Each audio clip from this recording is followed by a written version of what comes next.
կատարվողի փաթեթավորումը դրսում օրինակ համոզում են, որ սա հիբրիդային պատերազմներ են երկրի ներսում գործակալների դեմ, մեզ էլ այստեղ համոզում են գրեթե նույնը, որ բարեփոխում են, մաքրում են եկեղեցին եւ այլն կայսերապաշտական միտումներից։ Իրականում սա ինչ է։ Իրականում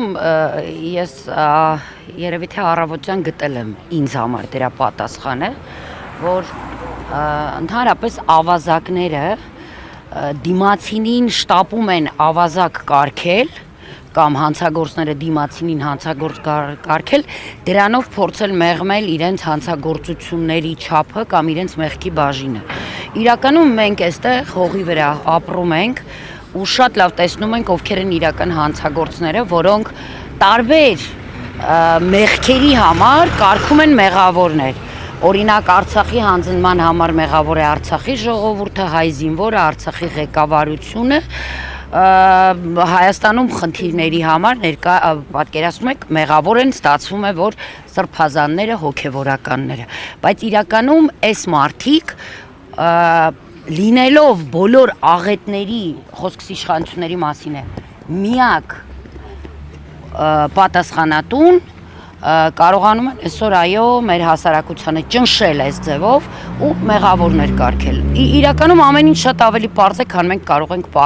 պատկերացնել, իսկ իրենք բնականաբար ավելի բարդ մեխանիզմներով փորձելու են այս ամեն ինչը խճճել։ Օրինակ, դուք տեսեք սրբազաններին դատում են բոլորի վրա ինչ աբսուրդային հոդվածներ ըստ էության կպցնելով, կարելով ստեղծելով եւ մենք հերթով տեսնում ենք, ինչպես են այդ բոլոր հոդվածները ժամանակի ընթացքում փճվում, վերանում ու երևում այդ ամեն ինչի մեջ այդ դատարկությունը եւ միտումը, այո,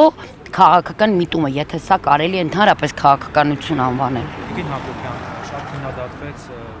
Վարսավյան հոգևորականների հանդիպումը ու հոգևորականների հանդիպումը Թաշկինի հետ, որոնց թվում է նաեւ Արցախի առաջնորդը։ Դուք ինչպես կմեկնաբանեք այդ հանդիպումը եւ արդյոք առիթ ունեցել եք զրուցելու հանդիպելու Ես առիթ նախ չեմ էլ փնտրել եւ մենք ընդհանրապես առիթ չենք փնտրել, որովհետեւ մենք հենց այդ պահից արդեն բոլորս առանց իրար հետ նույնիսկ շփվելու, խոսքս ժողովրդի մասին, այստեղ քաղաքական գործունեությունը որևէ կապ չունի, մենք մեր մեջ բոլորս յուրաքանչյուրս մեր որոշումը կայացրեցինք եւ ստացվեց, որ բոլորս ունենք նույն որոշումը։ Այն է, այլևս մենք չենք ընկալում ու չենք ընդունում այդ անձին որպես Արցախի թեմի առաջնորդ։ Եվ ասեմ ձեզ, ըստ էության երևի թե օրինաչափ էր ավարտը իր պահվածքի, բայց մեզ համար այս ծայրահեղությունը անսպասելի էր, որովհետև չնայած այն հանգամանքին, որ մենք երբևէ չենք զգացել Վրդանես Սրբազանի առաջնորդությունը, եկեք չմոռանանք այդ անձը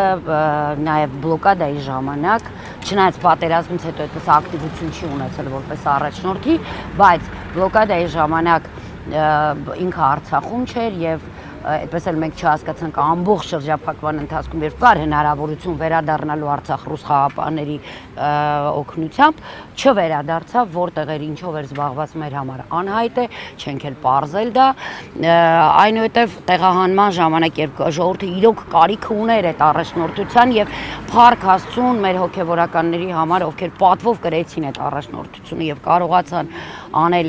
այդ ժամանակահատվածում իրոք անհնարին է ժողովրդի համար, չկար էլի Վրդանես Սրբազան։ Տեղահանումից հետո երբ այստեղ Հայաստանի Հանրապետությունում ժողովուրդը Արցախի իրոք կարիքը երևի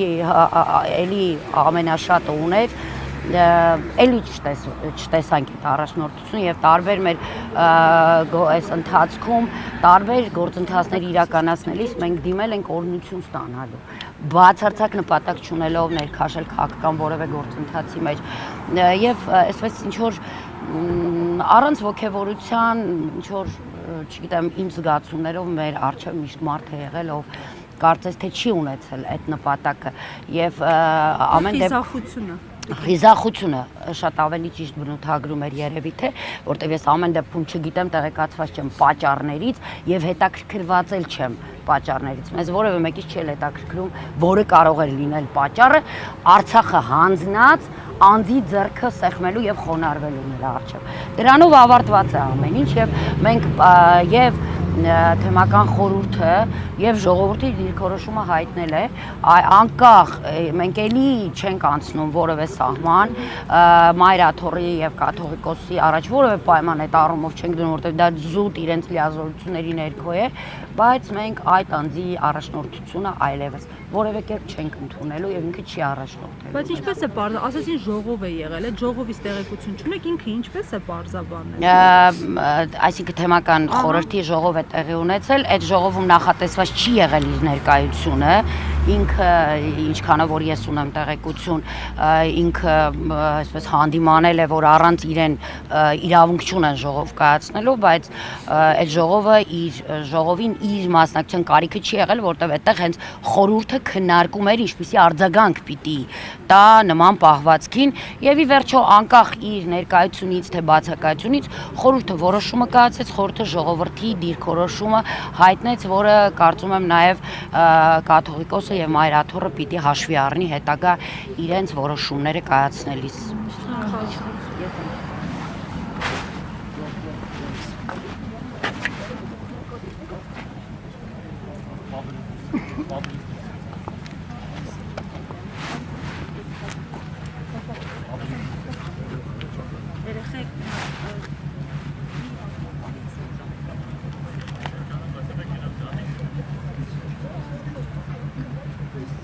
Ah.